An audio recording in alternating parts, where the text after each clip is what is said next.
Bismillahirrahmanirrahim. Assalamualaikum warahmatullahi wabarakatuh. Alhamdulillah wa syukurillah wassalatu wassalamu ala rasulillah wa la hawla wa la quwwata illa billah. Apa kabar adik-adik mahasiswa? Semoga kalian sehat-sehat selalu. Alhamdulillah. Baiklah, kita lanjutkan perkuliahan kita. Pada kesempatan ini kita akan membahas topik tentang esensi pendidik dalam perspektif falsafah pendidikan Islam. Nah, pendidik itu apa?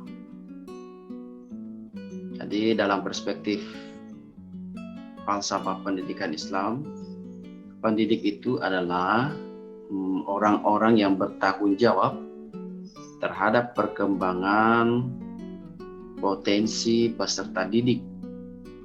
Nah, baik itu potensi afektif maupun potensi kognitif serta potensi psikomotorik sesuai dengan nilai-nilai ajaran Islam. Nah, itulah pendidik. Jadi setiap orang, siapa saja yang bertanggung jawab terhadap perkembangan potensi peserta didik, baik itu potensi afektif, potensi yang berhubungan dengan sikap, yang berhubungan dengan perasaan, yang berhubungan dengan nilai, yang ataupun potensi kognitif yang berhubungan dengan akademik, yang berhubungan dengan kemampuan akal, dan potensi psikomotorik, yakni keterampilan, skill, kemampuan yang berhubungan dengan fisik. Tentunya sesuai dengan nilai-nilai ajaran Islam. Nah, inilah pendidik. Kemudian dalam bahasa Arab ada beberapa istilah yang bermakna pendidik. Nanti kita akan bahas satu persatu di antara istilah-istilah yang terdapat dalam bahasa Arab. Jadi ada misalnya yang pertama itu namanya muallim. Muallim juga berarti pendidik. Muallim ini berasal dari kata dasar ilm, yang berarti menangkap sesuatu. Menangkap sesuatu yang mengandung dimensi teoritis dan amalia. Muallim juga berarti yang mengetahui, orang yang mengetahui. Jadi dia mengetahui secara teori dan tentunya pengamalannya. Itulah muallim. Dia di samping tahu teori-teorinya, juga pelaksanaannya, dia juga mengamalkan. Itulah muallim, yang artinya juga sebagai pendidik. Kemudian yang kedua itu istilahnya ustadz. Ini biasa kita udah lazim kita dengar. Jadi ustadz itu biasanya berarti guru yang khusus mengajarkan pengetahuan agama Islam. Namun makna yang lain dari ustadz itu adalah profesor. Jadi kalau sebenarnya dipanggil ustadz itu sudah profesionalismenya luar biasa. Dia sudah profesor. Jadi jangan macam-macam dengan panggilan ustadz sebenarnya ya. Cuman kita di Indonesia ini lebih gampang kayaknya memanggil seseorang ustadz. Misalnya orang baru mengajar guru TPQ itu sudah dipanggil ustadz. Yang penting sudah mengajar di madrasah atau di taman pendidikan Quran itu sudah dipanggil ustadz. Jadi Indonesia lebih mudah dipanggil ustaz. Sebenarnya ustaz itu juga berarti profesor. Kemudian yang ketiga itu adalah murabbi. Murabbi itu ya juga pendidik.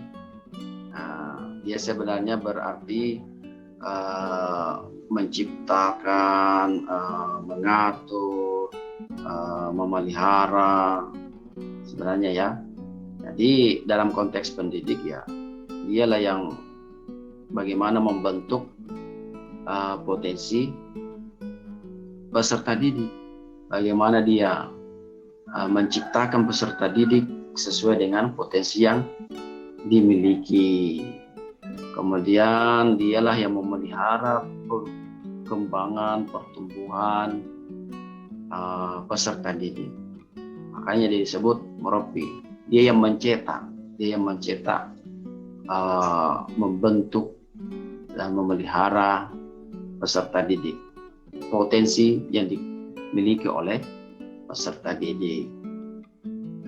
Kemudian ada lagi istilah yang lain yang berarti pendidik juga, yakni mursyid. Jadi tapi mursyid ini biasanya digunakan untuk kiainya atau gurunya yang mengajar dalam tasawuf atau thariqah. Itu biasa disebut mursyid. Jadi dia menularkan hasil penghayatannya kepada murid-muridnya, peserta didiknya, baik berupa etos ibadahnya, baik berupa etos belajarnya ataupun etos kerjanya. Nah, itulah yang diajarkan atau mursyid yang mengajar dalam bidang thariqah atau tasawuf. Jadi mursyid biasanya dipanggilkan kepada mereka yang mengajar dalam suatu thariqah atau tasawuf. Kemudian ada lagi istilah yang lain yang berarti pendidik juga, yakni mudarris. Mudarris guru, pengajar, pendidik. Mudarris ini berasal dari kata darasaya durusu, darasan, durusan, wadira, dirasan. Artinya mudarris itu sebenarnya menghapus atau melatih atau mempelajari. Dialah yang mengajar kepada orang-orang peserta didik, kepada para pelajar. Menjadi mudarris, al-mudarris itu orang yang memberi pelajaran, yang mengajarkan pelajaran pada peserta didik. Kemudian ada lagi istilah yang lain yang berarti pendidik juga, yaitu mu'addib. Mu'addib. Mu'addib ini berasal dari kata adab yang berarti moral atau etika atau sikap atau adab. Jadi mu'addib ini lebih condong kepada sikap, adab, lahir dan batin. Tapi dia juga berarti pendidik. Itulah diantara istilah-istilah yang berarti pendidik dalam bahasa Arab. Nah, sekarang kita masuk ke subtopik yang kedua, yakni sifat dan karakteristik kepribadian pendidik Muslim. Tadi tentunya banyak pemikiran-pemikiran atau pendapat-pendapat yang telah disampaikan oleh para tokoh, para filsuf, para cendekiawan tentang sifat dan karakteristik kepribadian pendidik Muslim. Namun dalam kesempatan ini kita mengambil atau mengutip pendapat yang disampaikan oleh Al-Ghazali dalam kitabnya Ihya Ulumuddin. Jadi menurut Al-Ghazali bahwa secara umum guru itu harus cerdas, kemudian ya sempurna akalnya, baik akhlaknya dan fisiknya kuat. Nah, itu secara umum. Jadi guru itu harus pintar, harus cerdas, akalnya sempurna. Tidak boleh menjadi guru kalau IQ-nya rendah, akalnya kurang kemampuannya. Jadi harus cerdas, harus pintar, harus sempurna akalnya. Kemudian guru itu harus baik akhlaknya, harus baik perilakunya, sikapnya baik. Kenapa? Karena ia akan dicontoh, dia akan ditiru, dia akan mengajarkan ilmu, dan mestinya dia menjadi panutan, dia menjadi teladan. Makanya akhlaknya harus baik, perilakunya harus baik, kemudian fisiknya harus kuat. Nah, kenapa? Karena kan harus melaksanakan tugas-tugas yang berat. Jadi guru itu ya dituntut menjadi pengajar 24 jam. Jadi di mana saja sebenarnya itu kita menjadi guru, tidak hanya di sekolah atau di kampus, tapi di mana saja kita tetap bersikap sebagai guru.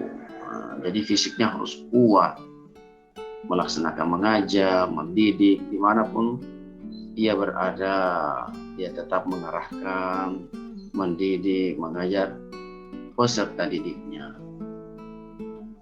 Nah, itu secara umum menurut Al-Ghazali. Jadi fisiknya harus kuat, akalnya harus cerdas, dan akhlaknya harus baik.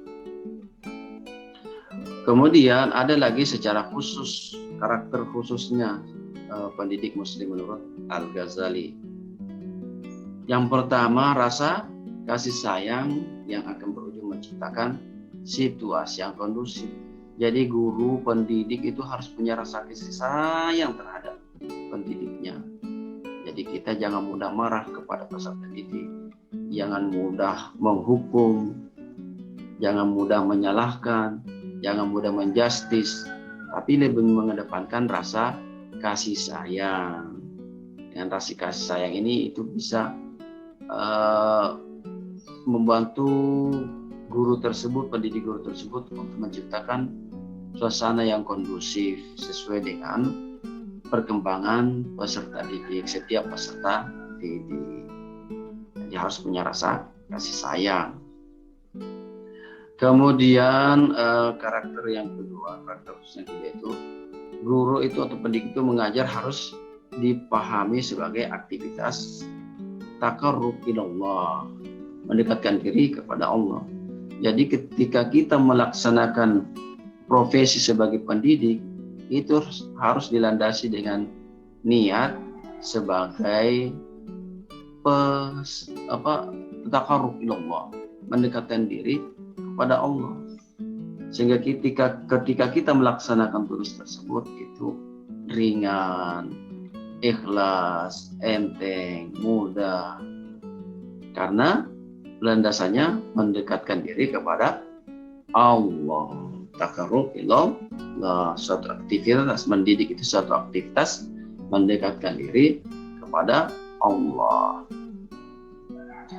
Kemudian sikap atau sifat atau karakteristik khusus yang ketiga yaitu, jadi selain mengajar juga berfungsi sebagai pengarah dan penyuluh. Dalam memberikan pengarahan, penyuluhan kepada murid, kepada peserta didik harus dilakukan secara jujur. Jadi tidak melibatkan diri dalam persoalan yang bisa mengalihkan konsentrasi sebagai guru.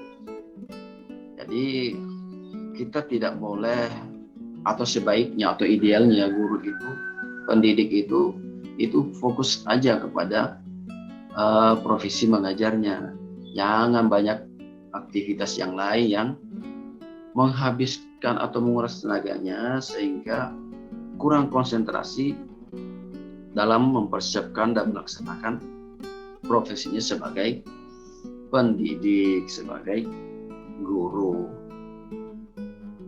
Nah, itulah karakter yang ketiga. Jadi guru itu harus konsentrasi, fokus kepada profesinya sebagai guru. Jangan banyak kegiatan yang lain yang menguras tenaga sehingga konsentrasinya sebagai pendidik bisa terkurangi. Kemudian yang keempat, dalam mengajar hendaknya menggunakan sikap atau cara yang simpatik, cara yang halus, tidak memaki, tidak menggunakan kekerasan, dan semacamnya. Jadi karakternya yang keempat ini, pendidik itu halus, jauh dari sikap kekerasan. Jangan pernah mencaci siswanya, muridnya. Jangan memaki, jangan merendahkan. Tidak baik, tidak boleh. Jadi guru harus simpatik. Bagaimanapun suasana atau sikap atau situasi atau perkembangan setiap siswa itu harus dihadapi dengan simpati, dengan halus. Ini tantangan bagi para guru, calon guru. Jadi harus memahami sebelum jauh melangkah, dia harus tahu guru itu karakternya seperti apa. Kemudian yang kelima, karakter khusus guru itu atau pendidik itu tampil sebagai teladan bagi muridnya. Jadi harus menjadi contoh. Tentunya ya teladan yang baik toh, bukan yang buruk. Bersikap toleran, menghargai kemampuan orang, tidak mencela, tidak merendahkan. Jadi guru atau pendidik itu harus toleran, harus menghargai kemampuan setiap peserta didik. Karena kemampuan setiap peserta didik kan berbeda-beda. Jangan sampai guru itu merendahkan kemampuan siswa tertentu, mencela kemampuan siswa tertentu, membanding-bandingkan murid yang kurang dengan yang lebih. Jangan sampai seperti itu. Kemudian yang keenam, mengakui adanya perbedaan potensi. Jadi guru harus memahami setiap siswanya, bahwa setiap siswa itu punya kemampuan yang berbeda-beda, potensinya berbeda-beda, dan jangan disamakan. Dengan kemampuan yang berbeda-beda itu, maka guru dituntut mempunyai berbagai macam metode mengajari untuk mengembangkan potensi masing-masing siswa ya, dengan potensi yang berbeda-beda tersebut. Jangan diperlakukan sama. Jadi memang guru ini harus kreatif ya, harus banyak metode ya dalam mendidik peserta didiknya yang potensinya bermacam-macam. Kemudian karakteristik yang ketujuh, jadi pendidik itu harus memahami bakat setiap siswa, tabiat setiap peserta didik, kejiwaan setiap murid sesuai dengan tingkatan usianya. Jadi anak kelas 1 pastilah berbeda dengan anak kelas 6 kalau di SD, atau anak TK berbeda dengan anak SD dan seterusnya. Jadi guru harus memahami perkembangan jiwa setiap murid sesuai dengan tingkatan usianya. Pendidik harus memahami bakat setiap siswa, harus memahami tabiat setiap siswanya. Kemudian yang kedelapan, guru itu berpegang teguh pada apa yang diucapkannya. Jadi guru ini tidak asal ngomong, guru harus menjaga ucapannya, karena itu akan menjadi pedoman bagi siswanya. Itu akan menjadi parameter bagi siswanya. Itu akan menjadi akan ditiru, akan dilakukan, akan menjadi patokan oleh siswanya, oleh peserta didiknya. Nah, kadang-kadang kalau seorang murid sampai di rumahnya, kenapa kamu seperti itu? Guruku yang mengatakan begitu. Nah, jadi jangan sampai kita asal bicara, asal ngomong, asal mengucapkan kata-kata di hadapan murid, di hadapan peserta didik, di hadapan siswa. Karena ucapan guru itu dijadikan sebagai pedoman, parameter, patokan oleh para peserta didik. Jadi kita harus berhati-hati dalam berucap. Baiklah adik-adik mahasiswa, itu yang kedua ya, topik yang kedua. Kemudian kita lanjut ke subtopik yang ketiga, yakni tugas dan tanggung jawab pendidik muslim. Pertama kita menyampaikan tugas. Jadi secara umum tugas pendidik itu adalah mendidik. Mendidik itu merupakan rangkaian proses mengajar. Mendidik itu ya memberikan motivasi, memberikan dorongan, memberikan pujian, kalaupun terpaksa ya memberikan sanksi, ada hukuman. Tetapi di masa sekarang ini kita harus berhati-hati dalam memberikan suatu sanksi. Jangan sampai terkena pelanggaran hak asasi manusia. Jadi mungkin sebaiknya ada kontrak awal, kontrak belajar, disepakati juga dengan orang tua siswa. Jikapun ada sanksi-sanksi yang akan diberlakukan di lembaga pendidikan sesuai dengan tingkat pelanggarannya dan bentuk sanksi-sanksinya apa saja, sehingga tidak ada di belakang hari yang merasa dirugikan dengan penjatuhan hukuman.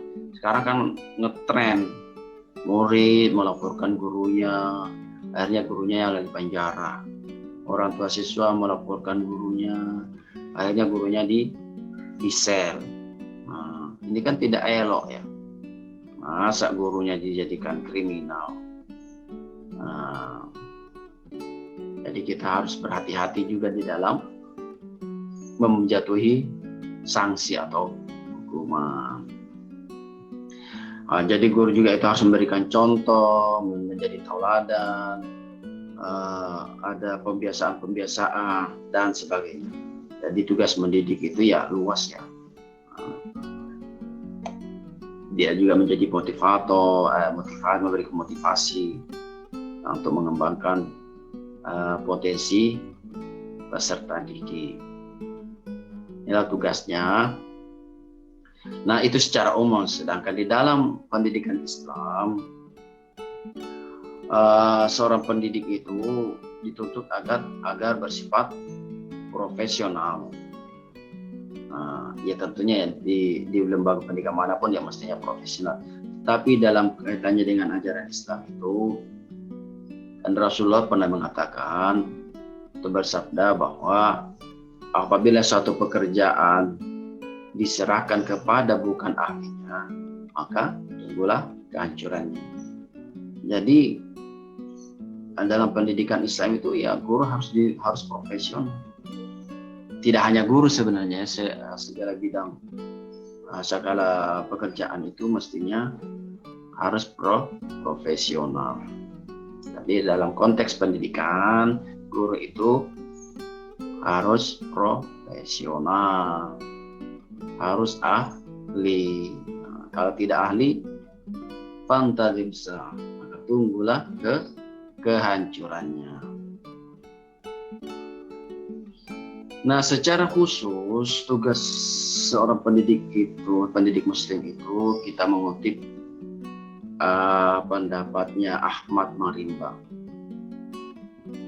Jadi menurut beliau, tugas pendidik itu dalam pendidikan Islam yakni membimbing dan mengenal kebutuhan atau kesanggupan peserta didik.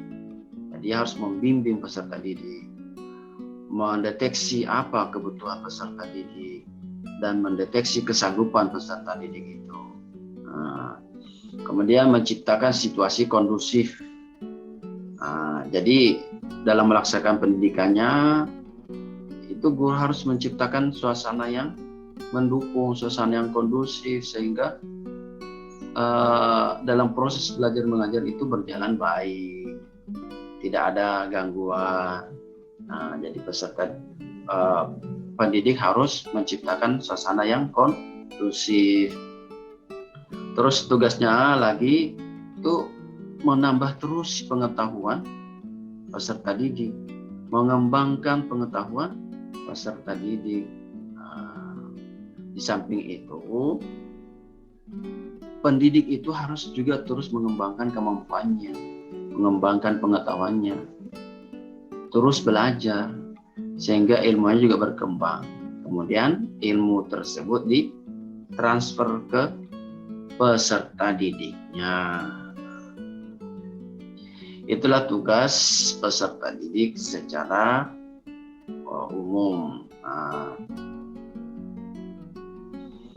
Kemudian peserta tugas tersebut itu bisa dijabarkan lagi secara khusus, lebih khusus lagi ya.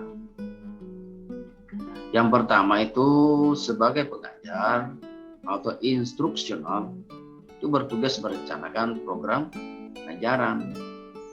Jadi misalnya ada namanya RPP, rencana pengajaran. Nah, ini ada program-program. Jadi tidak hanya masuk kelas tanpa program, tidak hanya masuk satu semester tidak ada program. Nah, harus ada program pengajaran yang jelas disampaikan kepada siswa atau mahasiswa atau murid yang sama ya. Kemudian setelah ada program pengajaran itu, program itu dilaksanakan sesuai yang telah direncanakan, telah disusun. Kemudian setelah dilaksanakan diberikan penilaian, evaluasi. Nah, itu sebagai pengajar instruksional. Kemudian tugasnya lagi sebagai pendidik atau edukator. Apa itu tugasnya? Itu mengarahkan peserta didik pada tingkat kedewasaan, kepribadian sempurna.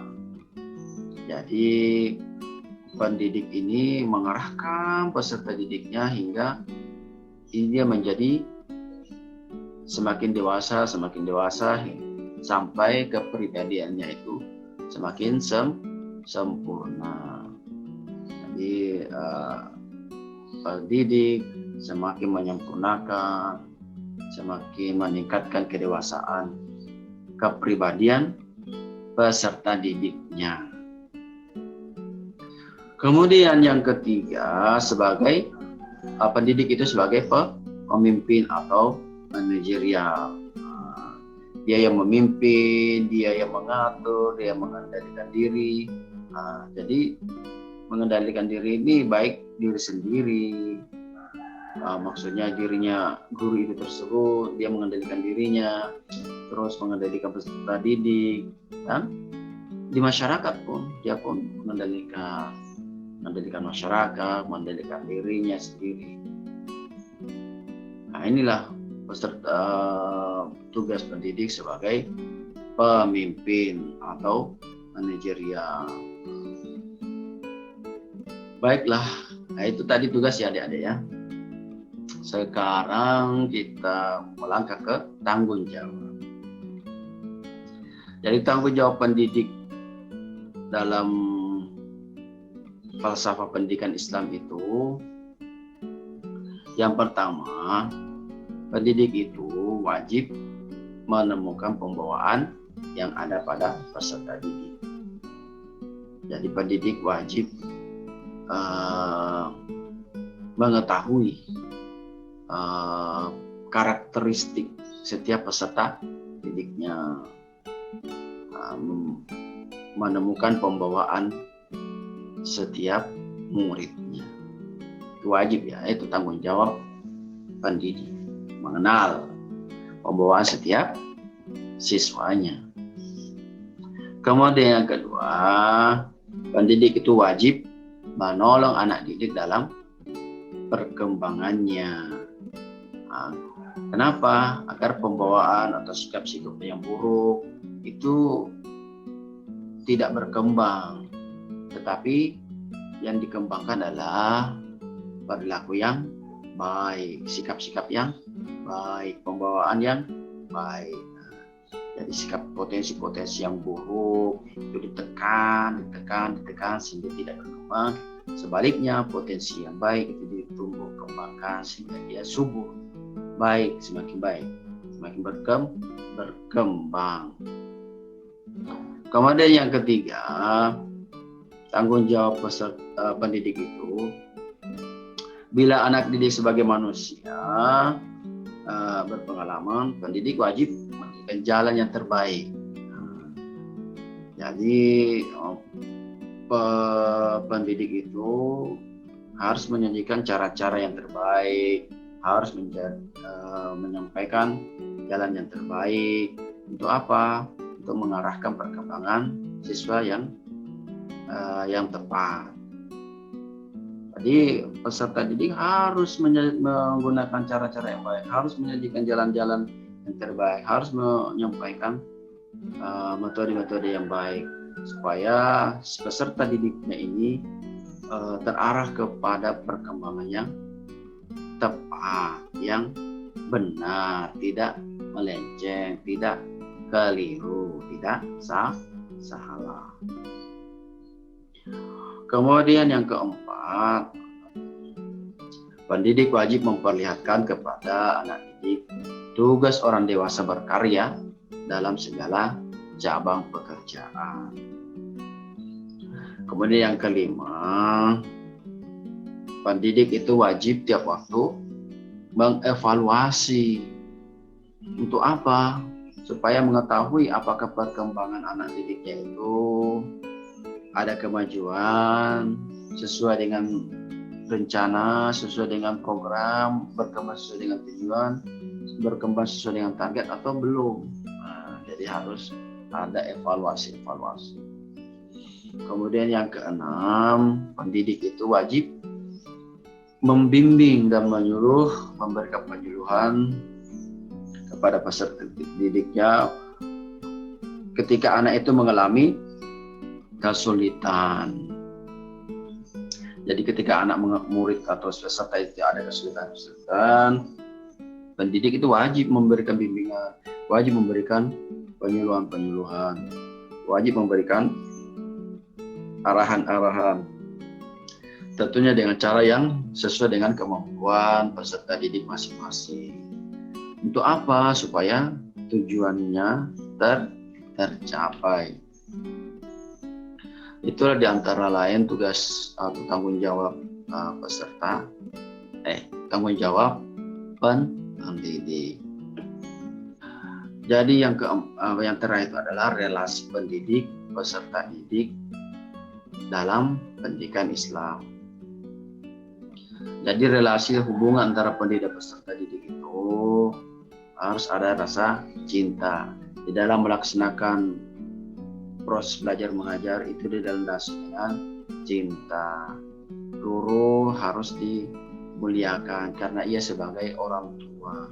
Ia yang telah mendidik rohani kita, jiwa kita, potensi-potensi siswa dikembangkan, sehingga guru ini harus dimuliakan sebagai orang tua. Dan kebaikan yang diberikan oleh guru itu kepada murid merupakan kebaikan ilahiyah.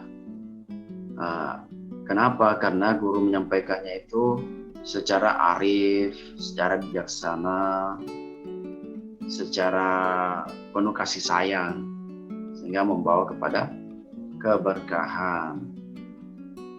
Dan itulah relasi pendidik dan peserta didik. Baiklah adik-adik mahasiswa, demikian pembahasan kita pada kesempatan ini. Lebih dan kurangnya mohon dimaafkan. Kekurangan itu sekadar karena keterbatasan kami.